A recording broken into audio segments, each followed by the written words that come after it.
He kissed me, said the portrait, and those 3 words unraveled everything I thought I knew about my husband, my past, and the man I had once loved. I did not believe in ghosts until the night one spoke my name from inside a painting.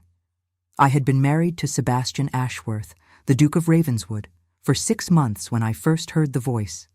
6 months of silence across breakfast tables, of sleeping alone in a bed large enough for 4, of wandering through a house that felt less like a home and more like a mausoleum decorated with velvet and crystal. He was not cruel, my husband. Cruelty would have required attention, and Sebastian gave me none. He was simply absent, even when he stood before me, a ghost inhabiting his own body, going through the motions of living while something essential in him had long since departed. I was 24 years old, and already felt ancient. My family had arranged the marriage with the efficiency of merchants negotiating a shipping contract. The Ashworth fortune in exchange for my youth, my fertility, my silence. My father had debts that would have destroyed us. Sebastian needed an heir. It was a transaction dressed in white lace and orange blossoms, and I had walked down the aisle knowing exactly what I was, currency exchanged to settle accounts. I did not expect love. I had learned by then not to expect anything at all. The house was called Thornwood Hall, and it sprawled across the Hampshire countryside like a sleeping beast, all gray stone and climbing ivy and windows that watched the moors with unblinking patience. It had been in the Ashworth family for 300 years, and every generation had added something. A wing here, a tower there, a conservatory filled with plants that seemed to breathe in the humid air. The result was a labyrinth of corridors and staircases, rooms that led to other rooms that led to locked doors and dead ends. I spent my first weeks simply learning to navigate from my bedroom to the dining room without getting lost. Sebastian occupied the east wing. I had been given chambers in the west. Between us lay the central hall, the grand staircase, the formal rooms where we occasionally entertained visitors who looked at us with pitying curiosity, wondering what had possessed the reclusive duke to finally take a bride and why he seemed so determined to ignore her. But it was the north wing that drew my attention. Not because of what it contained, but because of how fiercely Sebastian guarded it. On my 3rd day at Thornwood, I had wandered too far during an afternoon exploration and found myself before a set of double doors I did not recognize. They were older than the rest of the house, the wood dark and scarred, the iron handles shaped like serpents swallowing their own tails. I reached for one, curious, and a hand closed around my wrist with bruising force. I turned to find Sebastian behind me, and for the first time since our wedding, I saw something alive in his eyes. It was fear. "You will not enter this room," he said, and his voice was quiet but absolute, the voice of a man who had never been disobeyed. Not ever. "Do you understand me, Eliza?" I understood. I did not ask questions. I simply nodded, and he released me, and we never spoke of it again. But I thought about it. In the long, empty hours between breakfast and dinner, between needlework and correspondence, between the stiff, formal visits from neighbors and the silent meals where Sebastian read his newspaper and I studied the pattern on my plate, I thought about that door. I thought about the fear in my husband's eyes, and I wondered what could possibly frighten a man who seemed to feel nothing at all. The voice came to me on a night in late October, when the wind howled across the moors and rain lashed against the windows with such violence that I thought the glass might shatter. I had gone to bed early, as I always did, but sleep would not come. The house groaned and creaked around me, settling into its ancient bones. And somewhere in the walls I could hear the scurrying of mice or perhaps something larger. I lay in the darkness and listened to the storm and tried not to think about how lonely I was. That was when I heard it. A woman's voice, soft and distant, calling my name. Eliza. I sat up in bed, my heart suddenly pounding. The fire had died to embers, casting the room in a dim orange glow, and shadows pooled in the corners like spilled ink. I listened, barely breathing. "Eliza, come to me." It seemed to drift through the walls themselves, sourceless and everywhere at once, and yet I knew with absolute certainty where it originated. The north wing, the forbidden room. I should have stayed in bed. I should have pulled the covers over my head and told myself I had imagined it, that the wind was playing tricks, that old houses made strange sounds. But something compelled me to rise, to wrap myself in my dressing gown, to take up a candle and step into the corridor. The house was different at night. The familiar passages seemed to twist and stretch, the shadows deeper, the silence more profound. My candle flame guttered in draughts I could not feel, and more than once I stopped, certain I had heard footsteps behind me, only to turn and find nothing but darkness. The voice led me on. Through the central hall, up a staircase I had never climbed, down a corridor lined with portraits of Ashworth ancestors who watched me pass with painted disapproval.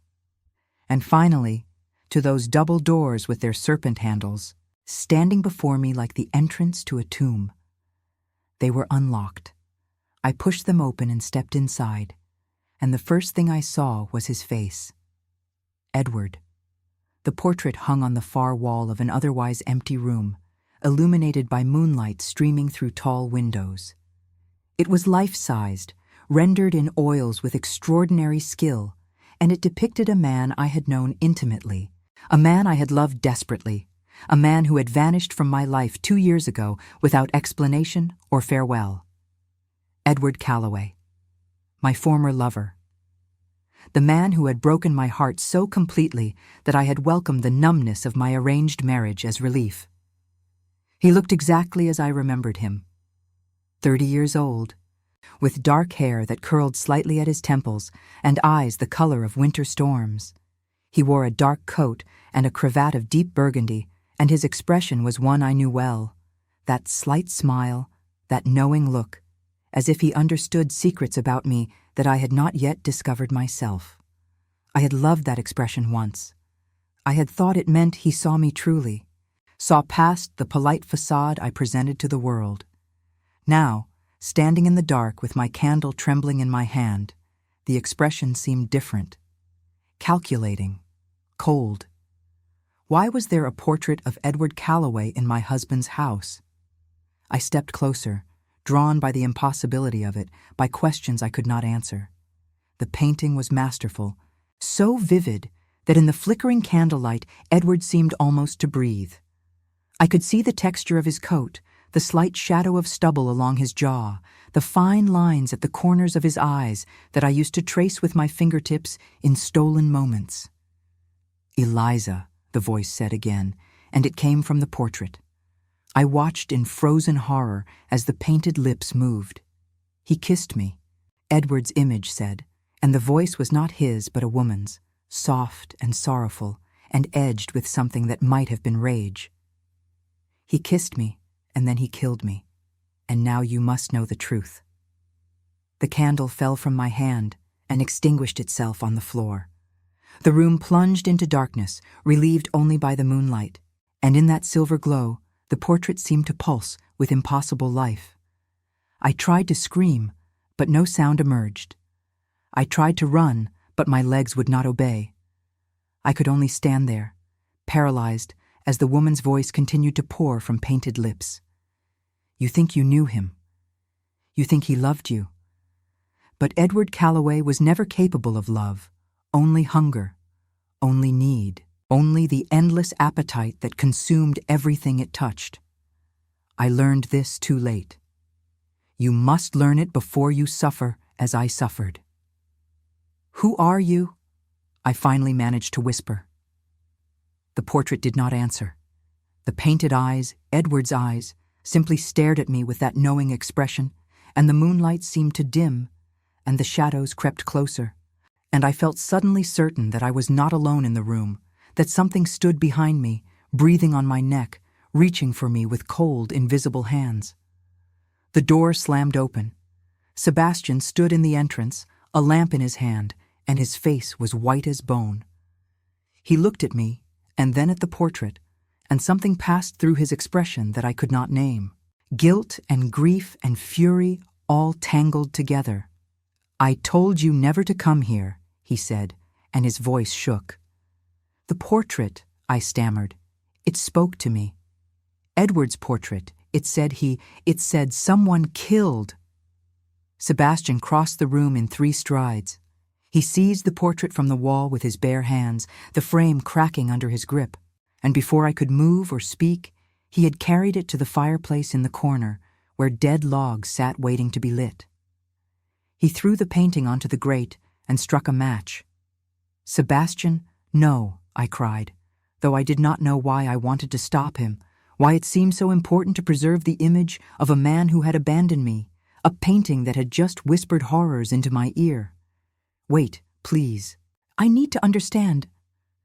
The flames caught quickly, too quickly, eating through the canvas with hungry orange tongues. Edward's painted face blackened and curled, those knowing eyes disappearing into smoke and ash. Sebastian stood before the fire with his back to me, his shoulders rigid, his hands clenched at his sides, and he did not speak as the portrait burned. It was over in minutes. The canvas was consumed, the frame collapsed into embers, and nothing remained of Edward Calloway but a pile of gray ash on the grate. And then the ash began to move. Sebastian stepped back. I pressed myself against the wall.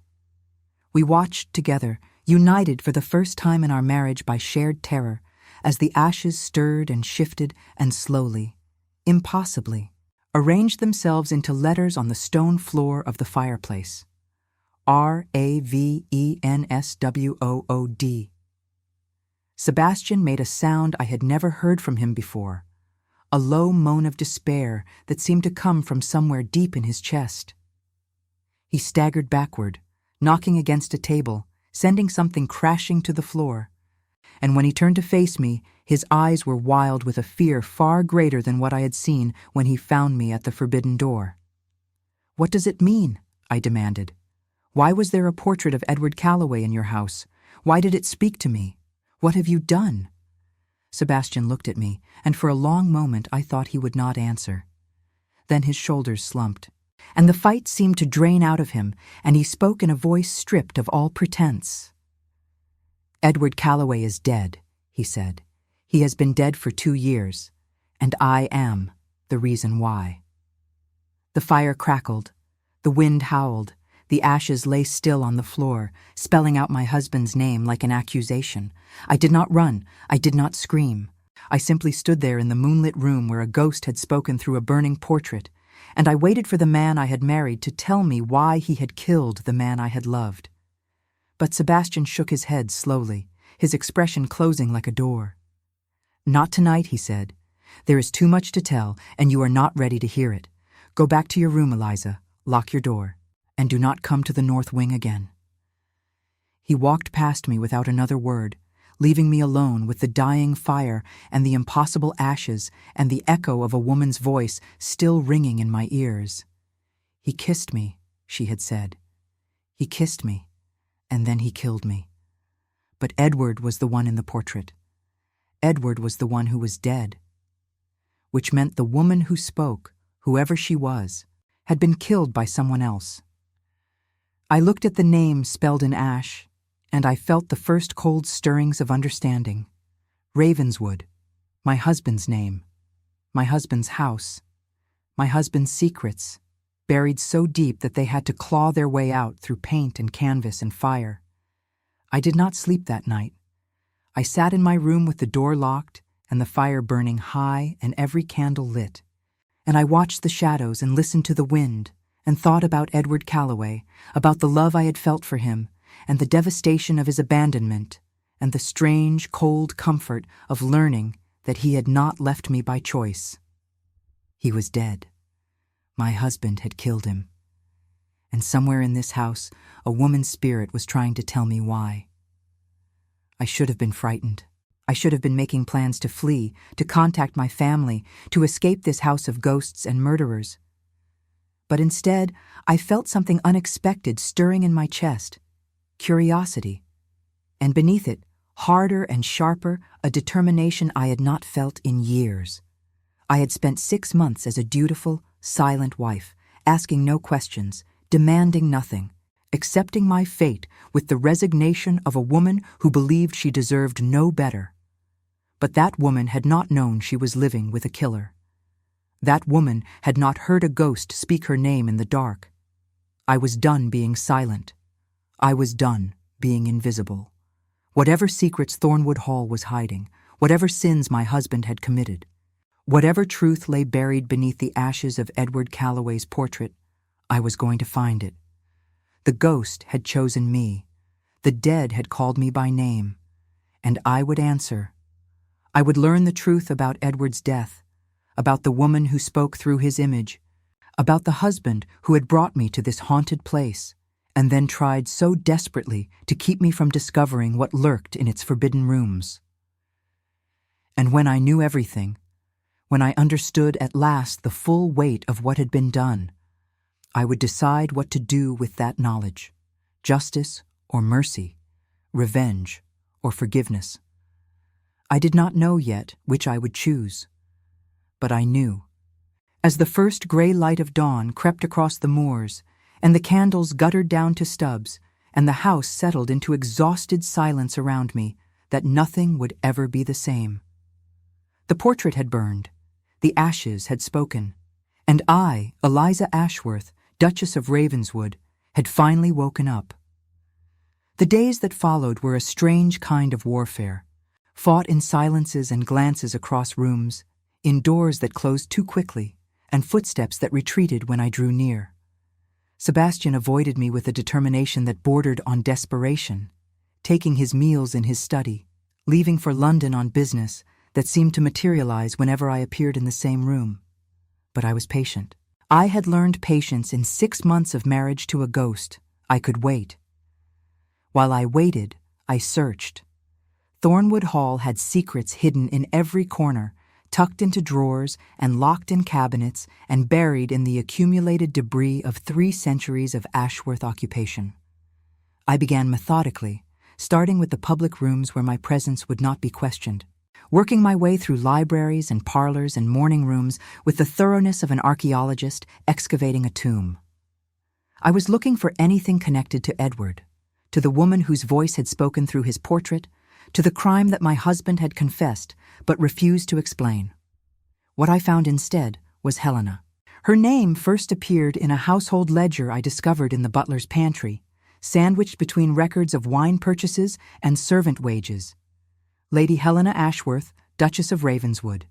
Expenses for mourning clothes dated 3 years prior.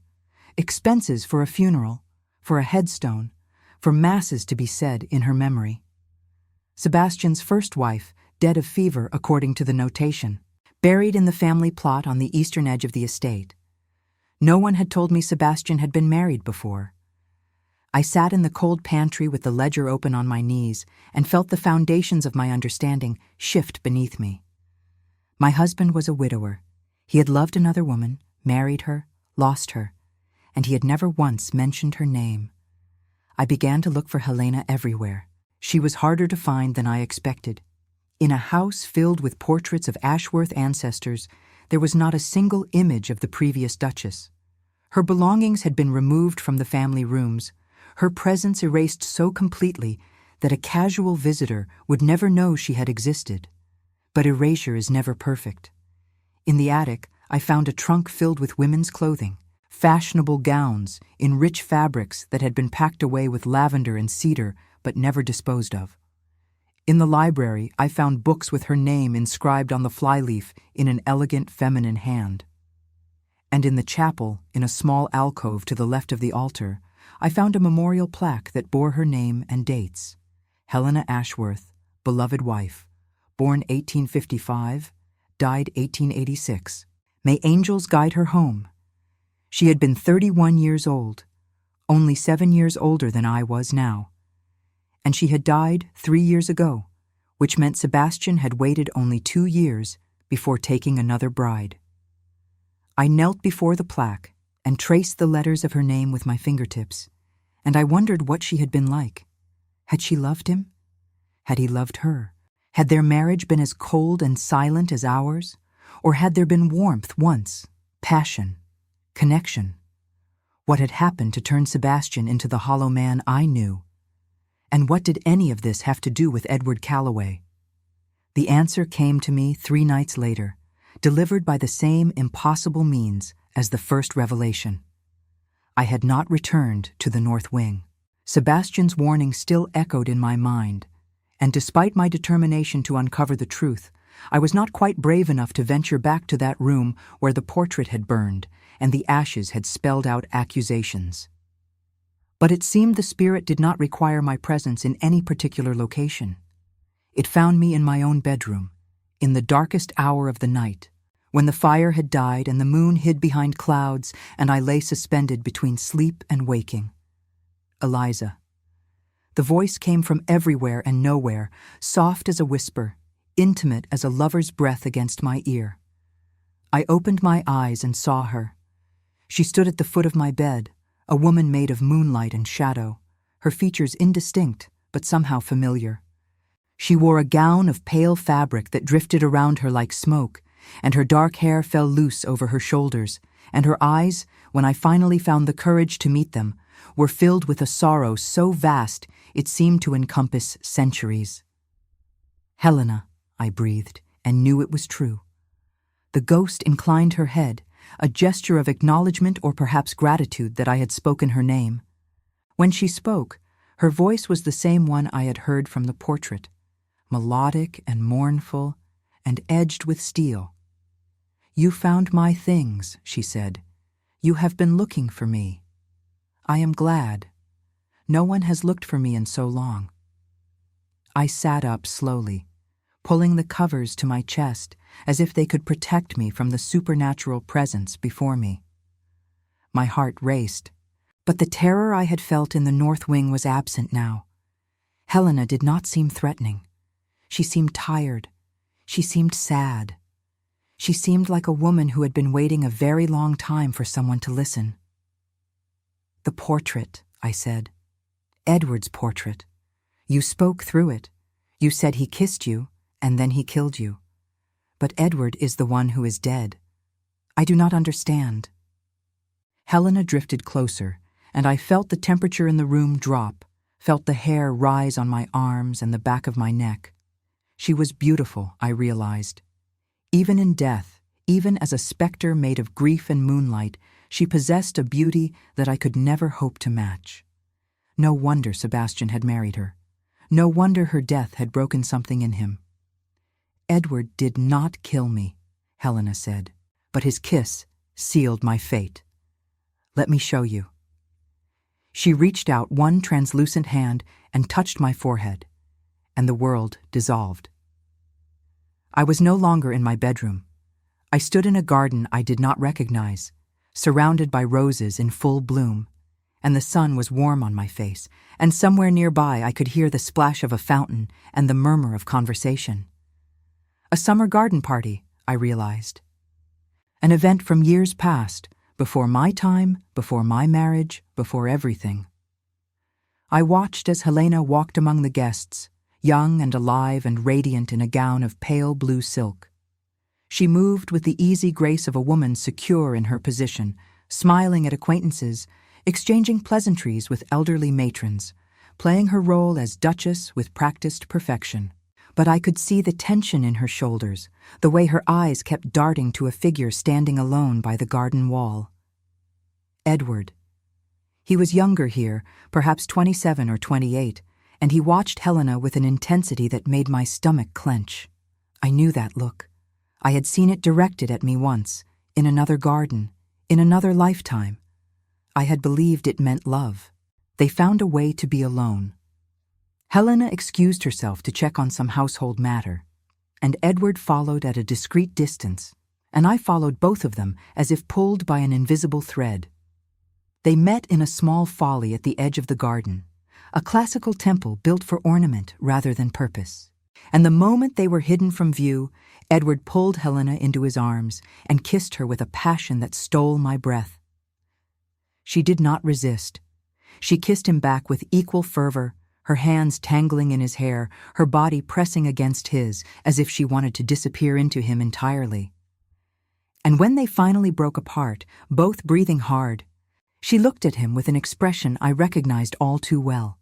Desperate love, hopeless love, the love of a woman trapped in circumstances beyond her control, reaching for the only warmth she could find. "We cannot continue this," Helena said, but her voice held no conviction. "Sebastian will discover us. He is not a fool." "Sebastian sees only what he wishes to see," Edward replied, and his tone was dismissive, almost contemptuous. "He sees a dutiful wife and a family friend. He would never suspect you capable of betraying him." "I am not betraying him," Helena whispered. "I am surviving him. You do not know what it is like, Edward. The coldness, the silence. He looks through me as if I am made of glass. I cannot bear it any longer." "Then leave him," Edward said. "Come away with me. I have enough money to keep us comfortable, and by the time the scandal dies down, we can start fresh somewhere new. America, perhaps, Australia, anywhere you wish." Helena shook her head, and tears spilled down her cheeks. "I cannot. I have no legal right to my own fortune, and Sebastian controls everything. If I leave him, I will have nothing. I will be nothing.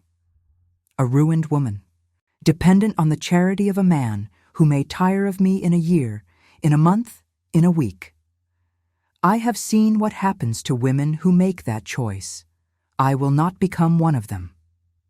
Edward's expression hardened, and for a moment I saw something beneath the charming facade, something cold and calculating that made the hairs rise on the back of my neck. "Then we will find another way," he said. "There are always other ways." The vision shifted, blurred, reformed. Now I stood in a bedroom I did not recognize, watching Helena pace before a window while rain streaked the glass. She looked older than she had in the garden, her face drawn and pale, her movements agitated. "He knows," she said to someone I could not see. "Sebastian knows about us. He found your letters in my writing desk. He confronted me this morning, and I could not deny it. The way he looked at me, Edward, I have never seen such coldness, such hatred." Edward's voice came from somewhere behind me, calm and measured. "Then we have no choice. We must act now, before he can move against us." "What do you mean?" Helena turned, and her face was frightened. "What are you planning? Leave that to me." Edward stepped into view, and he was smiling, but the smile did not reach his eyes. "By this time next week, you will be a widow, and we will be free." Helena's face went white.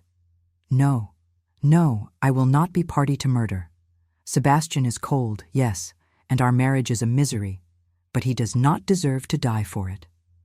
He deserves whatever fate befalls a man who stands between me and what I want," Edward said, and his voice was terrifying in its casualness. "I have worked too hard, waited too long, sacrificed too much to be thwarted now. You will do as I say, Helena, unless you want me to tell Sebastian about the child." Helena stumbled backward as if he had struck her. "What child?" "The child you lost 3 months into our affair. The child that was certainly not your husband's, given that he had not touched you in over a year. Do you think Sebastian would forgive you that? Do you think society would? No, my darling. You are mine now, whether you wish to be or not, and you will help me remove the obstacle in our path." The vision dissolved again, and this time when it reformed, I saw darkness, a corridor lit only by a single candle, and Helena creeping through the shadows with terror etched on every line of her face. She stopped before a door, her hand trembling on the handle, and I knew with sickening certainty what she was about to do. But the door opened before she could turn the handle, and Sebastian stood there, fully dressed despite the late hour, his expression unreadable. "I know," he said quietly. "I know what he has asked you to do. And I know you came here tonight to warn me not to carry out his plan." Helena collapsed into sobs, falling to her knees before her husband, words pouring out of her in a torrent of confession and pleading. Sebastian listened without expression, and when she was finished, he simply reached down and helped her to her feet. "You will not speak of this to anyone," he said. "You will not see Edward again, and you will trust me to handle this matter in my own way." "What will you do?" Helena whispered. "What I must," Sebastian replied. "What I should have done the moment I realized what he was. Go to bed, Helena. By morning, it will be over." The vision fragmented, became a kaleidoscope of images and sensations. Edward, smiling his charming smile as he walked down a London street. Edward, turning at the sound of footsteps behind him. Edward, his expression shifting from confusion to recognition to fear as figures emerged from the shadows. Then darkness, and silence, and the sound of something heavy being dragged across cobblestones. And then Helena again, standing in the north wing of Thornwood Hall, staring at a portrait that had just been delivered. Edward's portrait, rendered with extraordinary skill by an artist whose name she did not recognize. A portrait that had arrived with no explanation, no sender, no indication of who had commissioned it or why. She reached out to touch the painted face of the man who had seduced her, manipulated her, threatened to destroy her. And as her fingers brushed the canvas, she heard his voice. "You thought you could escape me," the portrait said. "You thought death would end my claim on you. But I will never let you go, Helena. Never." She screamed. She fled. She locked herself in her room and refused to eat, refused to sleep, refused to speak to anyone, not even Sebastian, who pounded on her door and begged her to let him help. 3 days later, she was dead. The doctors called it fever. But I had seen her face in those final visions, seen the terror that had consumed her, and I knew the truth. Helena had died of fear. Edward had killed her from beyond the grave, his spirit somehow bound to that portrait, his malice reaching out from death to claim the woman who had escaped his living grasp. I came back to myself gasping, tears streaming down my face, my body shaking with the aftermath of visions that had felt more real than memory. Helena still stood at the foot of my bed, her ghostly form flickering like a candle in the wind. "Now you understand," she said. "Edward was never what he seemed. He used me, as he would have used you, as he has used every woman foolish enough to trust him. Sebastian did not murder an innocent man. He executed a monster." "But why?" I managed to ask. "Why are you telling me this? What do you want?" Helena's form began to fade, her features growing indistinct, her voice growing distant. "I want what every restless spirit wants," she said. "I want peace. I want the truth to be known. And I want you to understand what Sebastian has carried alone for so long. He is not blameless. He has done terrible things. But he did them to protect the people he loved, and he has suffered for it every day since. Do not judge him until you know the whole story, and do not trust the ghost that still lingers in that portrait's ashes. Edward is not finished with this house. He is not finished with you." She vanished, leaving me alone in the darkness with the weight of revelation pressing down on my chest like a stone. I did not sleep for the rest of the night. I sat in my bed with the blankets pulled tight around me, and I thought about everything I had seen, everything I had learned, everything I had believed for 2 years about the man who had broken my heart. Edward had not abandoned me. He had been killed before he could carry out whatever scheme he had been planning, and based on what Helena had shown me, I could only imagine what that scheme might have involved. Had he intended to use me the way he had used her? Had I been nothing but a pawn in some larger game, a means to an end I could not fathom? The thought should have devastated me. Instead, it felt like a key turning in a lock, like a door swinging open to reveal a truth I had been afraid to acknowledge. I had never really known Edward at all. I had known only the mask he presented, the charming suitor, the passionate lover, the man who made me feel seen and wanted and alive. But beneath that mask had lurked something else entirely, something cold, something hungry, something that would have consumed me eventually, just as it had consumed Helena. Sebastian had saved me. By killing Edward, by removing him from my life before he could sink his hooks too deep, my husband had unknowingly protected me from a fate worse than heartbreak. And now I had to decide what to do with that knowledge. Dawn broke over the moors, painting the sky in shades of rose and gold, and I rose from my bed with a new resolve. I would find Sebastian. I would tell him what I had learned, and together, perhaps, we could begin to understand the shape of the tragedy that had brought us both to this haunted house. But first, I needed to know what Helena had meant about the ashes, about Edward's spirit still lingering, about the danger that was not yet past. I dressed quickly and made my way to the north wing, to the room where the portrait had burned.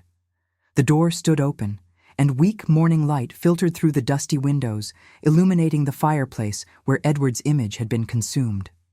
The ashes were gone.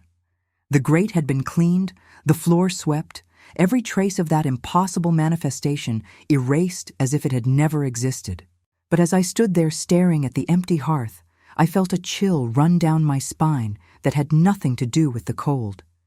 Because written in the dust on the mantelpiece, in a hand I recognized all too well, were 4 words that made my blood freeze. I am not finished. I found Sebastian in his study, surrounded by papers and ledgers that he was not reading, a glass of whiskey untouched at his elbow. He looked as though he had not slept in days, his dark hair disheveled, his jaw shadowed with stubble, his eyes hollow with exhaustion. When I entered without knocking, he looked up with an expression of weary resignation, as if he had been expecting this moment and dreading it in equal measure.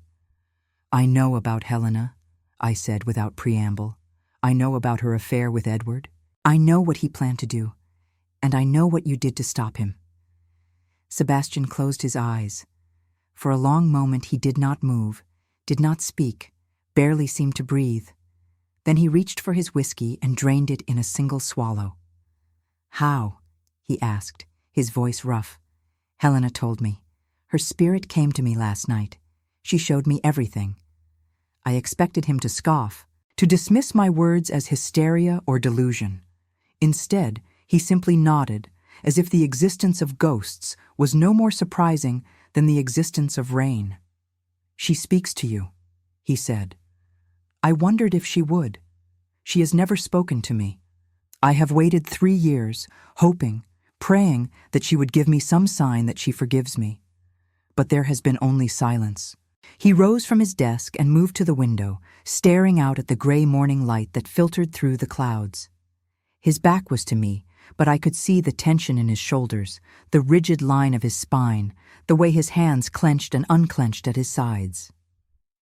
"I did love her," he said quietly. "When we married, I loved her more than I had ever loved anything. She was beautiful and clever and kind, and I believed we would be happy together. But I was not an easy man to live with. I was consumed by my work, by my responsibilities, by the weight of the Ashworth name and all it demanded. I neglected her. I left her alone in this great empty house while I buried myself in ledgers and land disputes and parliamentary business. By the time I realized what I had done, what I had driven her to, it was too late." He turned to face me, and his eyes were bright with unshed tears. Edward Calloway was a predator. He saw a lonely, unhappy woman, and he recognized an opportunity. He seduced her, manipulated her, made her believe that he loved her when all he wanted was access to my fortune and my position. When I discovered the affair, I was furious. But when I discovered his true intentions, his plan to have me killed so that he could marry my widow and claim everything I had built, fury became something colder, something harder. "You had him murdered," I said. It was not a question. Sebastian did not flinch. I did what was necessary to protect my wife and my household. I hired men to intercept him on his way to a rendezvous with Helena, men who ensured he would never threaten anyone again. His body was disposed of where it would never be found. His disappearance was written off as the flight of a man fleeing gambling debts. No one questioned it. No one mourned him. "Except me," I said, and the words tasted bitter on my tongue. I mourned him for 2 years. I believed he had abandoned me, that I had not been worthy of his love, that something in me had driven him away. Do you have any idea what that did to me? Sebastian's expression cracked, and beneath the mask of control I saw genuine anguish. "I did not know about you," he said. "Not at first. I learned of your connection to Edward only after the deed was done, when I began investigating his past and discovered the trail of women he had left in his wake. You were not the first, Eliza. There were others before you, before Helena, women he had charmed and used and discarded when they no longer served his purposes.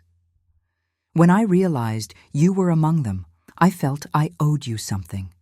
Protection, perhaps. A chance at the life he had nearly stolen from you. Understanding dawned, cold and terrible. That is why you married me. Not for an heir, not for duty. You married me out of guilt." Sebastian crossed the room and stopped before me, close enough that I could see the gray threading through his dark hair, the fine lines at the corners of his eyes, the weight of years and secrets carved into every plane of his face. "I married you because I had destroyed your chance at happiness with another man," he said.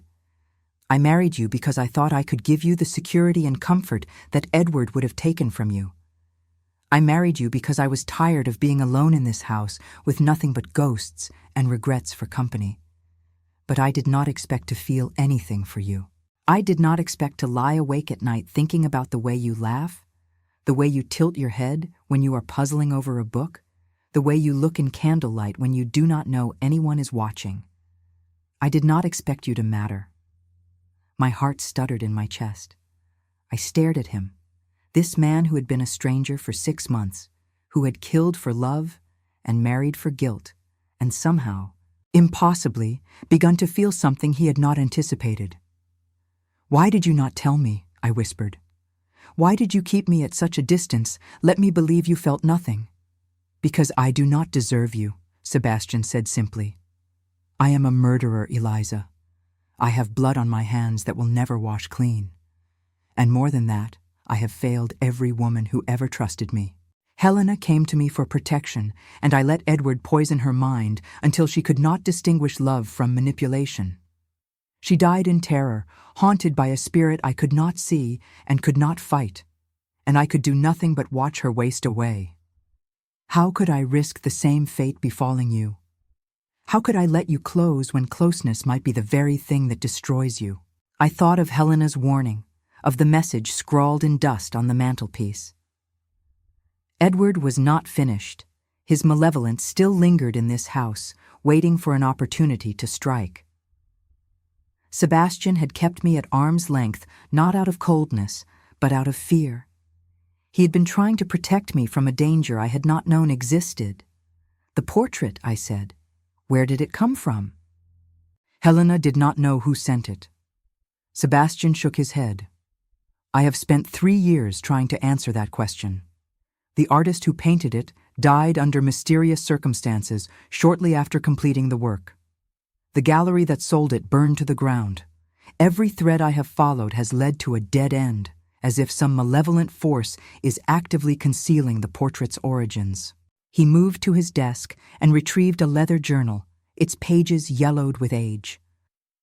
"I found this among Helena's possessions after her death," he said. "It contains her account of the haunting, the voice she heard from the portrait, the way it tormented her in the final days of her life. I have read it 100 times, searching for some clue, some weakness, some way to destroy the spirit that killed my wife. But I have found nothing." He handed me the journal, and I took it with trembling fingers. "May I read it?" "It is yours now," Sebastian said. "Everything I have is yours. My secrets, my sins, my desperate hope that somehow, together, we might find a way to end this curse before it claims another victim." I looked down at the journal in my hands, at the elegant handwriting on the cover that spelled out Helena's name, and I felt the weight of responsibility settle onto my shoulders. I had come to this house as a reluctant bride, expecting nothing but a comfortable prison. Instead, I had found ghosts and murders and a husband who was not the monster I had feared, but a broken man trying to atone for sins he could never fully confess. "I will help you," I said. "I do not know how, but I will find a way. Edward may have been powerful in life, but he is dead now, and the dead should not have dominion over the living." Sebastian's expression shifted, and for the first time since I had known him, I saw hope flicker in his eyes. He reached out and took my hand, his fingers warm against my cold skin, and he held it as if it were something precious, something he was afraid to break. "Thank you," he said. "Thank you for believing me. Thank you for not running." "Where would I run to?" I asked. "The man I thought I loved is dead and damned. The life I thought I wanted was a lie. This haunted house, with all its horrors, is the only place I belong now. And perhaps, if we are very fortunate, we can make it something more than a tomb." We stood there for a long moment, hands clasped, the first tentative bridge building between us across months of silence and misunderstanding. Then Sebastian released me and stepped back, his expression turning grave. "There is something else you should know," he said. "Something I have not told anyone, not even the investigators I hired to uncover Edward's history. The portrait that burned, the one that spoke to you, was not the first manifestation of Edward's spirit. There have been others." He moved to a cabinet in the corner of the study and unlocked it with a key he wore around his neck. Inside, I saw a collection of objects that made my blood run cold. A woman's glove, stained with something dark and rust-colored. A letter written in a hand I recognized as Edward's. A locket containing a miniature portrait of a young woman I did not know. And at the back of the cabinet, a small canvas wrapped in black cloth. "These belonged to his other victims," Sebastian said. "The women he seduced and abandoned before Helena, before you. I have been collecting them for years, trying to understand the pattern, trying to find a way to stop him. And I have discovered something terrible." He unwrapped the canvas and held it up for me to see. It was another portrait of Edward, smaller than the one that had burned, but painted in the same style, with the same uncanny vitality. And as I watched, the painted lips curved into a smile. "He does not need the portrait to exist," Sebastian said grimly. "The portrait is merely a vessel, a focal point for his malice. When one is destroyed, another appears. They have been turning up for years, in antique shops and estate sales, and the collections of unsuspecting buyers. Every time I find one and destroy it, another surfaces somewhere else. It is as if his spirit refuses to be contained, refuses to be silenced." I stared at the smiling face of the man I had once loved, and I felt sick with horror. "He is hunting," I said. "He is using the portraits to find new victims, women like Helena, women like me." "Yes," Sebastian said, "and I believe you may be his primary target now. He had already chosen you when he was alive. He invested months in his seduction of you, laid careful groundwork for whatever scheme he was planning. When I intervened, when I ended his life before he could complete his design, I did not defeat him. I merely delayed him. And now, he has found you again." The small portrait seemed to pulse with malevolent energy, Edward's painted eyes following me as I moved. I wanted to look away, but could not, held captive by the terrible familiarity of those features. "What do we do?" I asked. "How do we fight a spirit that can manifest in any portrait, that can reach across death to torment the living?"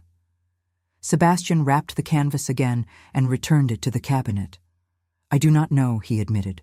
"I have consulted mediums and spiritualists, scholars of the occult, and priests of every denomination. None of them have been able to help. Some have tried to contact Edward's spirit directly, to reason with him or banish him. All of them have failed." 2 of them died under circumstances that the authorities ruled as natural, but that I know were anything but.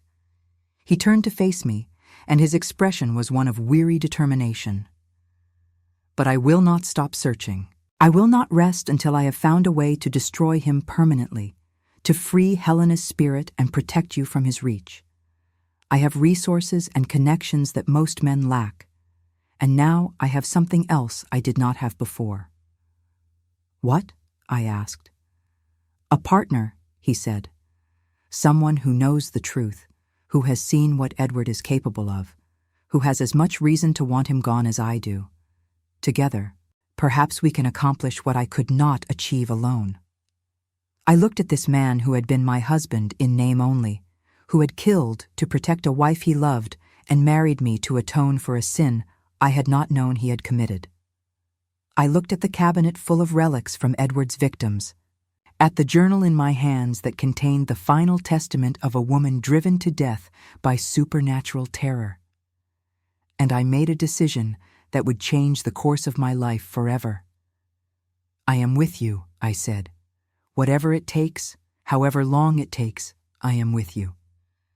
Sebastian's face transformed, the mask of stoic control cracking to reveal a vulnerability I had never seen before. He looked at me as if I had offered him salvation, as if my words had lit a candle in the darkness that had surrounded him for years. Then we begin tonight, he said. There is a medium in London, a woman named Margaret Blackwood, who has been investigating Edward's case independently. She believes she has found a way to bind his spirit permanently, to sever his connection to the physical world and banish him to whatever hell awaits the malevolent dead. I have been reluctant to contact her because her methods are, how shall I say, unorthodox. But I think the time for caution has passed. What kind of methods? I asked. She requires a living anchor, Sebastian said carefully. Someone connected to the spirit. Someone whose emotional bond with the dead can serve as a channel for the binding ritual. Helena was too fragile to serve in that capacity. But you, Eliza, you are stronger than she was. You have already faced Edward's spirit and survived. You may be exactly what Margaret Blackwood needs, a living anchor, a channel for the binding ritual. I did not fully understand what Sebastian was proposing, but I understood enough to know that it would be dangerous, that it would require me to face Edward again, to confront the ghost of the man who had deceived me and would have destroyed me given the chance. But I also understood that I could not spend the rest of my life looking over my shoulder, waiting for a painted face to speak my name in the dark. If there was a chance to end this, to free both Helena and myself from Edward's malevolent grasp, I had to take it. Send for her, I said. Send for Margaret Blackwood, and let us finish what your wife started 3 years ago. Sebastian nodded, and something passed between us in that moment, a current of understanding and shared purpose that felt more intimate than any physical touch. We were no longer strangers bound by convenience. We were allies united against a common enemy. And perhaps, if we survived what was to come, we might become something more. He crossed to his desk and began composing a telegram, his pen moving swiftly across the paper. I watched him work and felt a strange stirring in my chest, a warmth that had nothing to do with the fire crackling in the grate. I had come to this house expecting nothing. I had found a mystery, a murder, a ghost, and a man more complex than I had ever imagined. And now I was about to embark on a battle against supernatural forces that might well cost me my life. But for the first time in longer than I could remember, I did not feel alone. The message was sent within the hour. Margaret Blackwood's reply arrived the next morning. She would come to Thornwood Hall in 3 days' time, bringing with her the tools and knowledge necessary for the binding ritual. 3 days, Sebastian said, his face grim. We have 3 days to prepare.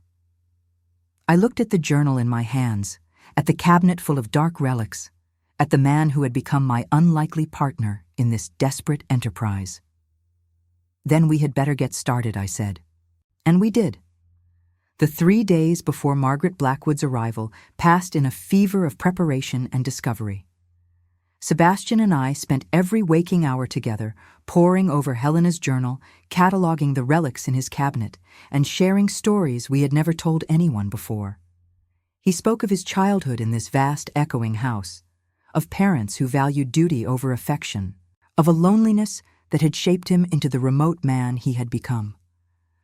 I spoke of my own upbringing, of a family that had loved me but could not protect me from the harsh realities of a world that measured women's worth in dowries and bloodlines. We did not touch.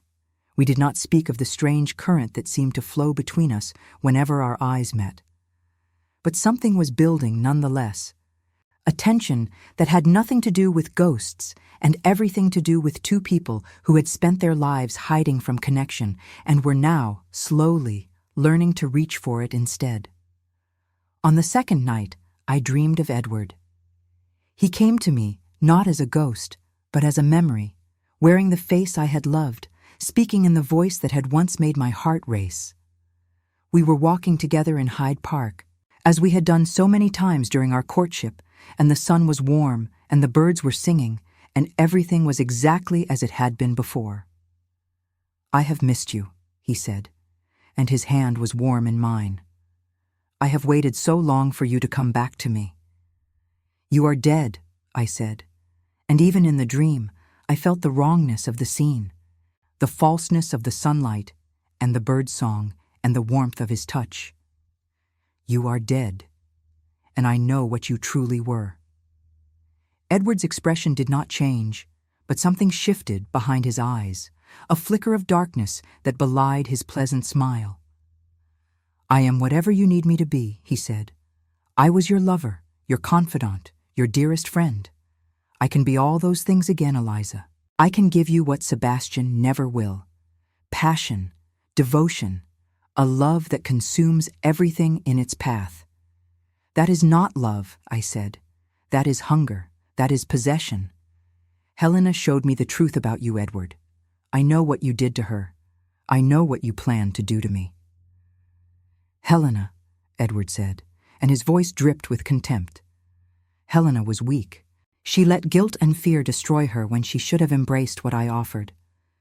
But you are different, Eliza. You are stronger. I knew it from the moment I first saw you, standing alone at that garden party with fire in your eyes and defiance in your spine. You were made for me. You were always meant to be mine."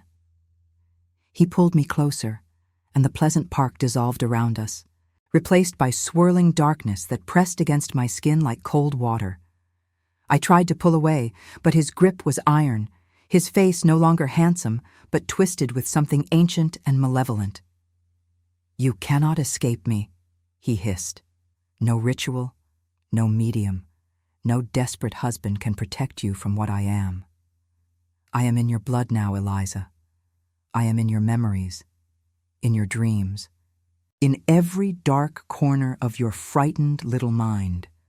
Burn 1,000 portraits, and I will still find you. I will always find you." I woke gasping, my nightgown soaked with sweat, my heart pounding so hard I thought it might burst through my chest. The fire had died to embers, and the room was freezing. And when I looked toward the window, I saw something that made my blood turn to ice. Edward's face, pressed against the glass from outside. It was impossible. My bedroom was on the second floor, with no balcony, no ledge, nothing that could support a human form. But there he was, his features distorted by the frost on the pane, his mouth moving in words I could not hear, his eyes fixed on me with an intensity that was beyond human. I screamed. The door burst open and Sebastian rushed in, still dressed, as if he had not been to bed at all. He followed my gaze to the window, and his face went white. Then he strode across the room, threw open the casement, and thrust his arm out into the empty night. There was nothing there. No figure, no face, no trace of the apparition I had seen. Only the cold November wind and the distant hooting of an owl and the shadows of bare branches swaying against the stars. "He was here," I said, my voice shaking. "Edward was here. He was at the window. He spoke to me in my dream, and then he was here. Sebastian closed the window and turned to face me, his expression grim. He is growing stronger. The closer we get to the ritual, the more desperate he becomes to stop us. He will use every weapon at his disposal, Eliza. Fear, memory, desire, whatever he thinks will break you. He sat on the edge of my bed, close enough that I could feel the warmth radiating from his body, and he took my hands in his. They were shaking, I realized. My hands were shaking, and I could not make them stop. I will not let him have you, Sebastian said fiercely. Do you hear me? I failed Helena. I let her face this alone while I buried myself in denial and practicality. I will not make that mistake again. Whatever comes tomorrow, whatever horrors Edward conjures to frighten you, you will not face them alone. I looked into his eyes, and for the first time I saw not the cold, distant duke I had married, but the man beneath, the man who had loved and lost and killed and grieved, the man who was terrified of losing again but was choosing to fight anyway. Why? I whispered. Why do you care so much? You barely knew me 6 months ago. I was just a solution to a problem, a wife to bear your heir and manage your household. Sebastian's grip on my hands tightened. You were never just anything, he said. I told myself you were. I told myself I married you out of obligation, out of guilt, out of a desire to make amends for what I had stolen from you. But the truth is that I saw you across a ballroom the year before Edward disappeared, before I even knew of your connection to him, and I could not look away. You were arguing with some pompous lord about women's education, I think. Your cheeks were flushed, and your eyes were blazing, and you were magnificent. I went home that night and dreamed about you. This fierce young woman who was not afraid to speak her mind in a world that demanded her silence. I stared at him, my heart suddenly racing for reasons that had nothing to do with fear. You never told me that. How could I? He released my hands and stood, pacing to the window as if unable to be still. By the time I learned who you were, Edward was already dead, and I was complicit in his murder. I convinced myself that marrying you was atonement, that I was giving you a secure future to replace the one I had taken. But the moment you walked into the chapel on our wedding day, I knew I had been lying to myself. I wanted you, Eliza, not as a solution or a penance, as a woman I had admired from afar and finally had the chance to know. Then why push me away? I demanded. Why 6 months of coldness and silence? Because I am poison, Sebastian said, his voice raw. Everything I touch withers. Helena loved me, and she died in terror, driven mad by a ghost I could not protect her from. How could I risk the same fate for you? How could I let you close when closeness might be the very thing that kills you? I rose from the bed and crossed to where he stood, this broken man silhouetted against the frost-covered window. I reached up and touched his face, felt the roughness of stubble beneath my fingers, felt him tremble at the contact. You are not poison, I said. You are a man who has made terrible choices in terrible circumstances. You are a man who has carried guilt and grief alone for far too long. But you are not alone anymore, Sebastian. And neither am I. He turned his head and pressed his lips to my palm, a kiss so gentle and so desperate that it made my breath catch. Eliza, he murmured against my skin. If something happens tomorrow, if the ritual fails, if Edward claims you the way he claimed Helena, then I will die knowing I faced him on my own terms, I said. I will die knowing I was not a coward, not a victim, not a woman who let fear make her choices for her. But I do not intend to die, Sebastian. I intend to win. He looked at me then, and something in his expression shifted, the last barrier crumbling between us. He cupped my face in his hands and kissed me, not gently this time, but with a hunger that matched my own, a desperate claiming that said everything words could not. I kissed him back with equal fervor, my fingers tangling in his hair, my body pressing against his as if I could climb inside him and never emerge. All the months of loneliness and confusion and aching want poured out of me in that kiss, and I felt him respond in kind, felt his arms wrap around me as if he would never let go. We did not part that night. We lay together in my narrow bed, limbs tangled, breath mingling, and we talked until dawn began to lighten the sky. He told me about Helena, about the love they had shared before Edward poisoned it. I told him about Edward, about the romance I had believed was real, about the devastation of his disappearance. We confessed our fears and our hopes and our desperate, fragile faith that somehow, against all odds, we might survive what was coming. When the sun finally rose, we rose with it, exhausted but stronger than we had been before. Whatever happened next, we would face it together. Margaret Blackwood arrived at noon, stepping out of a hired carriage with the air of a woman who had seen things that would break lesser minds. She was perhaps 50 years old, her dark hair streaked with gray and pulled back in a severe bun, her dress plain black bombazine without ornament or affectation. But her eyes were what caught my attention. They were pale gray, almost silver, and they seemed to see through surfaces to the truths that lurked beneath. "You are the new Duchess," she said, looking me up and down with frank assessment. "The one Edward marked before he died. Yes, I can see his shadow on you.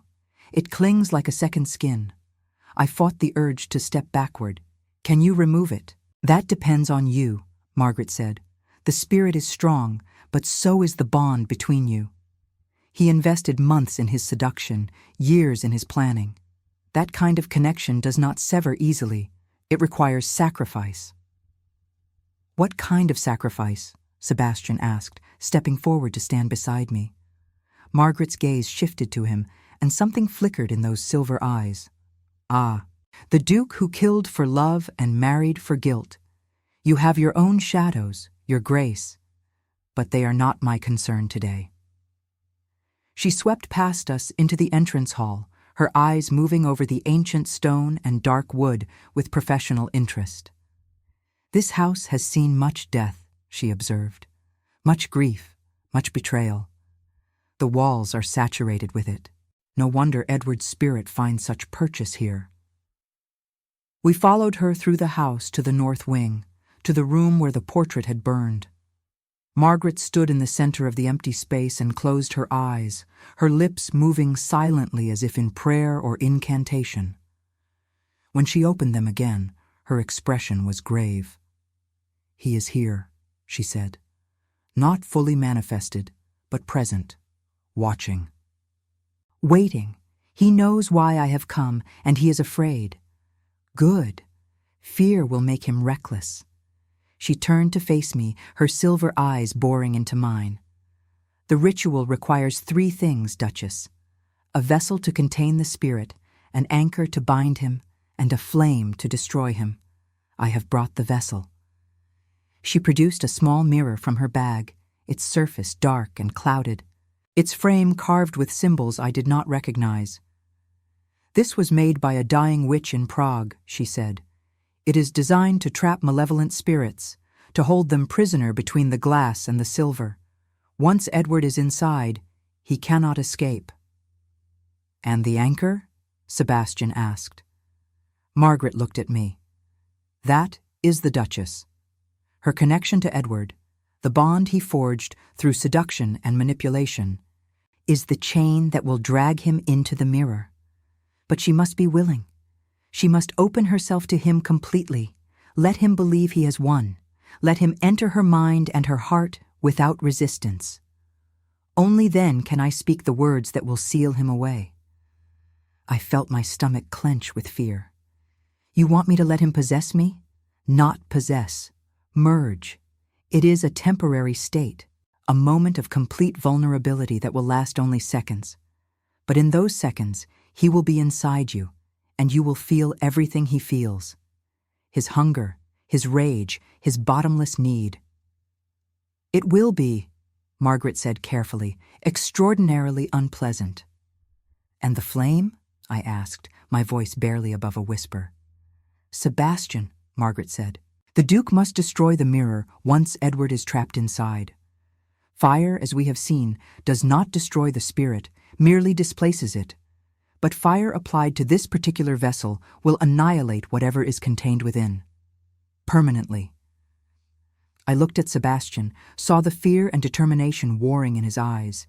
He was being asked to watch me surrender to the ghost of a man he had murdered, to trust that I would emerge intact, to burn away the monster once the trap was sprung. It was an enormous act of faith. "I will do it," I said. "Whatever it takes, I will do it." Sebastian took my hand and held it tight. "And I will be right beside you, every step of the way." Margaret nodded, satisfied. "Then we begin, at midnight. The veil between worlds is thinnest then, and Edward will be at his most powerful, but also his most vulnerable. Rest while you can, Duchess. You will need all your strength." She left to prepare her ritual, and Sebastian and I returned to the study, where we sat together in silence and watched the afternoon light fade into evening. My mind was racing with fear and anticipation, but beneath it all was a strange calm. I had made my choice. Whatever came next, I would face it. As darkness fell over Thornwood Hall, I felt Edward's presence stir in the shadows, felt his anticipation and his hunger pressing against the edges of my consciousness. He thought he was going to win. He thought he was finally going to claim what had been promised him. He was wrong. The clock struck midnight, and the ritual began. Margaret had transformed the North Wing room into something from another age, another world. Black candles burned in a circle on the floor, their flames unnaturally still despite the drafts that crept through the old stones. The mirror stood in the center of the circle, propped on an iron stand, its dark surface reflecting nothing but shadow. Strange symbols had been chalked on the floorboards, spiraling outward from the mirror in patterns that made my eyes water if I looked at them too long. Sebastian stood outside the circle, a torch in his hand, its flame the only warm light in the room. His face was pale but resolute, and when our eyes met, I saw everything he could not say aloud, his fear, his love, his desperate hope that we would both survive this night. I stepped into the circle. The air changed immediately, thickening around me like honey, pressing against my skin with a weight that was almost physical. Margaret began to chant in a language I did not recognize, her silver eyes fixed on the mirror, her voice rising and falling in cadences that seemed to vibrate in my bones. And then I felt him. Edward's presence crept into my consciousness like ice water seeping through cracks in stone. He was cold, so cold, and hungry in a way that had nothing to do with the appetites of the living. I felt his attention focus on me, felt his satisfaction at my vulnerability, felt the terrible eagerness with which he reached for the connection we had once shared. "Eliza," he whispered inside my mind, "my beautiful Eliza. You came back to me at last. I did not resist. I did not fight." I let him in, exactly as Margaret had instructed, opening every door and dropping every barrier, offering myself to him completely. It was agony. Edward poured into me like poison, his memories tangling with mine, his emotions flooding my heart. I felt what he had felt for Helena, not love, but obsession, the collector's lust for a rare and beautiful object. I felt what he had felt for me, anticipation, calculation, the patient spider's pleasure in watching a fly drift closer to its web. I felt his rage at Sebastian, white-hot and endless, a hatred that had survived death itself. And beneath it all, I felt his fear. He was afraid of the mirror. He was afraid of Margaret's chanting. He was afraid that this time, finally, he would not escape. Good. I seized that fear and held it tight, used it as a lifeline to keep myself from drowning in the flood of his malevolence. I was still Eliza. I was still myself. And I had a weapon he did not expect. I had the truth. "You never loved anyone," I said, speaking not with my voice but with my mind, directly into the corrupted essence that writhed inside me. "You do not know what love is. You only know hunger, only know need, only know the endless emptiness that drives you to consume and never be satisfied. Helena understood this in the end. That is why she died free of you. She saw what you were, and she rejected you utterly, and that rejection wounded you more deeply than any blade. Edward recoiled, his presence flinching inside my skull. "You know nothing," he snarled. Helena was weak. She let fear destroy her. "Helena was brave," I replied. "She chose death over bondage to you. She chose to face the unknown rather than spend another moment in your grasp. And now I understand what you fear most, Edward. Not destruction. Not oblivion. You fear being alone. You fear that no one will ever love you because you are incapable of being loved. You are hollow, Edward. You are empty. And you always have been." His rage exploded through me, a supernova of fury that threatened to tear my mind apart. I heard myself screaming, felt my body convulse, tasted blood where I had bitten my tongue. But I did not let go. I held on to that thread of truth, held on to myself, held on to the image of Sebastian's face and the memory of his kiss and the knowledge that I was fighting for something worth fighting for. Margaret's chanting reached a crescendo. The mirror began to glow with a pale silver light that had nothing to do with the candles or the torch. And I felt something shift in the fabric of reality. A door opening, a path appearing that led from my mind to the dark glass in the center of the circle. "Now," Margaret commanded, "push him through. Push him into the mirror." I gathered every ounce of strength I had left, and I pushed. Edward fought me. He clawed at my consciousness, tore at my memories, tried to anchor himself to every happy moment and every secret shame he could find. He showed me visions of what we could have been together, lies wrapped in silk and moonlight. He threatened me with madness, with death, with an eternity of torment. But I had already faced the worst he could offer. I had already looked into the abyss of his hunger and found it wanting. I pushed harder. The silver light blazed brighter. The mirror seemed to pulse with hungry anticipation. And Edward, screaming curses and promises and desperate pleas, was dragged inch by inch out of my mind and into the waiting glass. The moment he left me felt like being reborn. Air rushed into my lungs as if I had been drowning. Colors seemed brighter, sounds clearer, every sensation heightened by the sudden absence of the corruption that had filled me. I collapsed to my knees, gasping, trembling, alive in a way I had not been since before I ever met him. The mirror was no longer dark. Its surface swirled with shadows that resolved, briefly, into Edward's face, his mouth open in a silent scream, his eyes wild with terror and disbelief. "Now," Margaret shouted. "Destroy it now." Sebastian did not hesitate. He strode forward, torch in hand, and thrust the flame directly into the mirror's surface. The glass did not shatter. It melted, running like water, and the shadows within it writhed and shrieked in frequencies that no human voice could produce. The iron stand buckled and twisted. The candles exploded in showers of black wax. And a wind rose from nowhere, howling through the room, carrying with it the stench of grave earth and something older, something that had no name. Then silence. The mirror was gone, reduced to a pool of molten silver that was already cooling on the stone floor. The candles had extinguished themselves. The symbols on the floorboards had been scorched away, leaving nothing but blackened wood.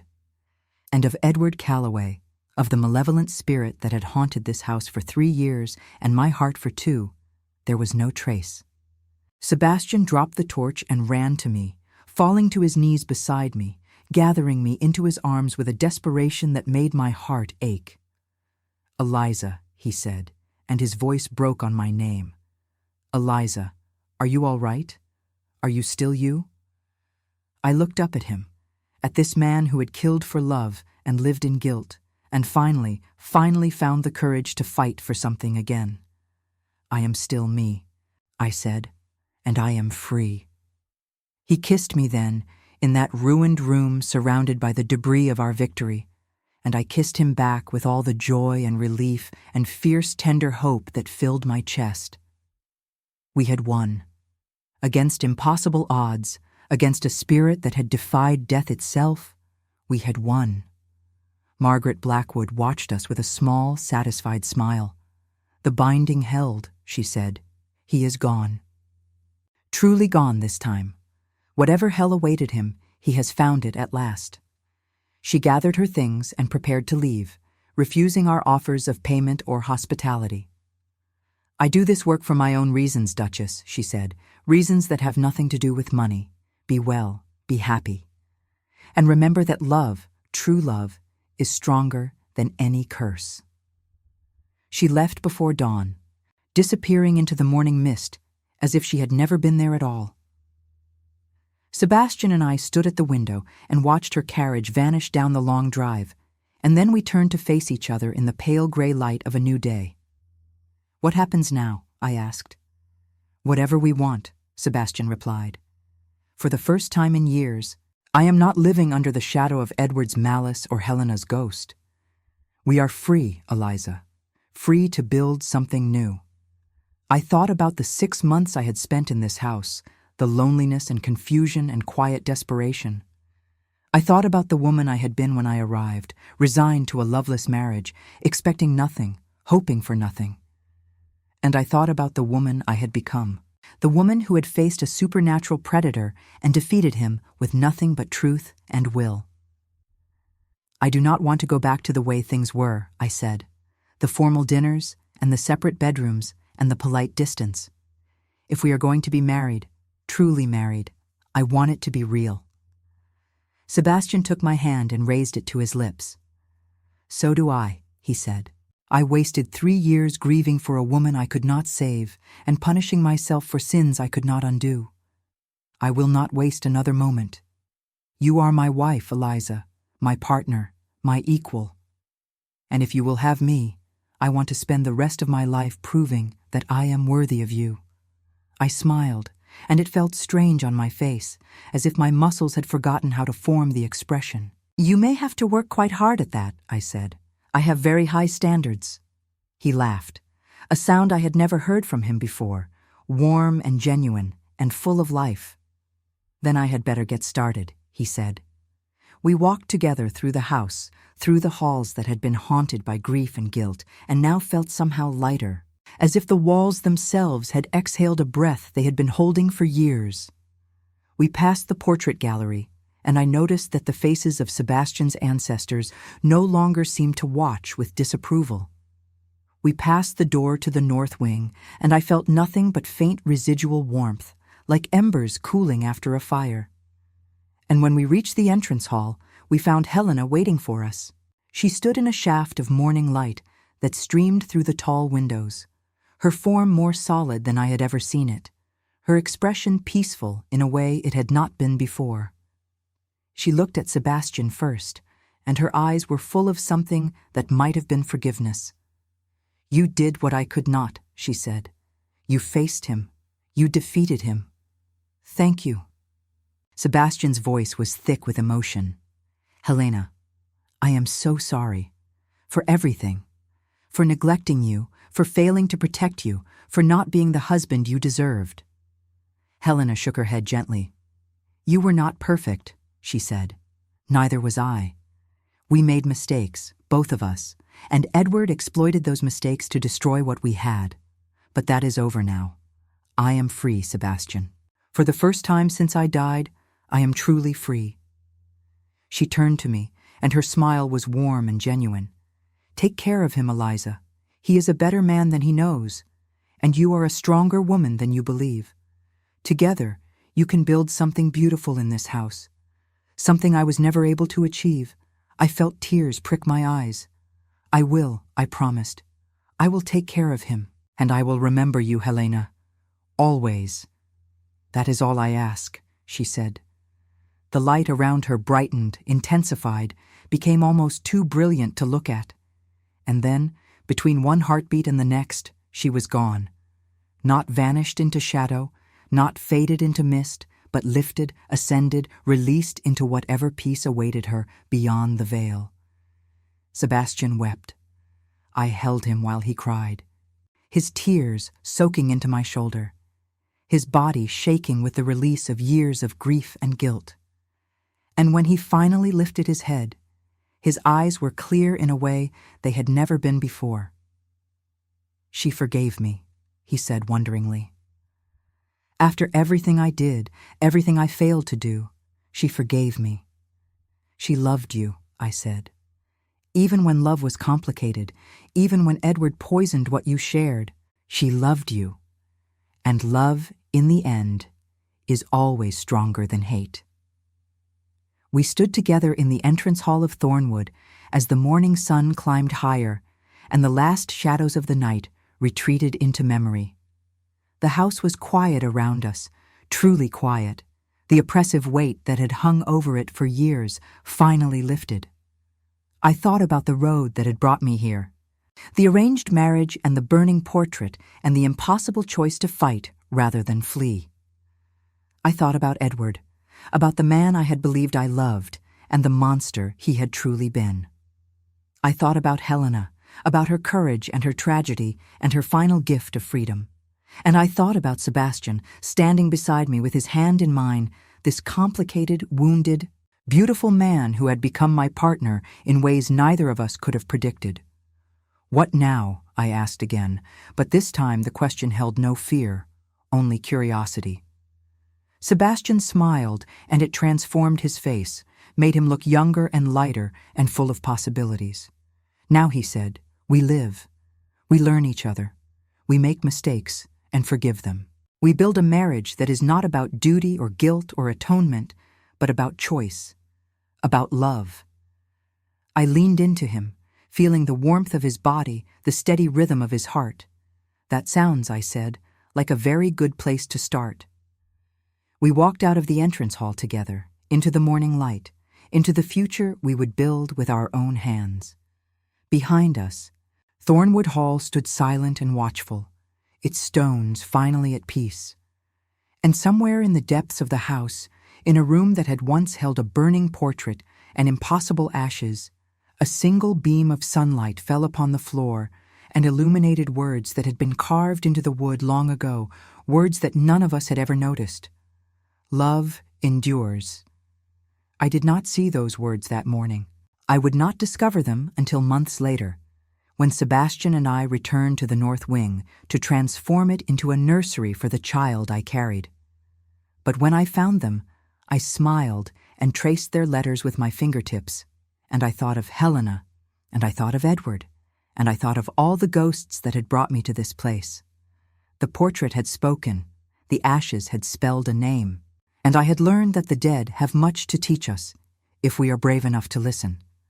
But the living, I had discovered, have even more to offer, and I intended to embrace every moment of the life that stretched before me, hand in hand with the man I had learned to love.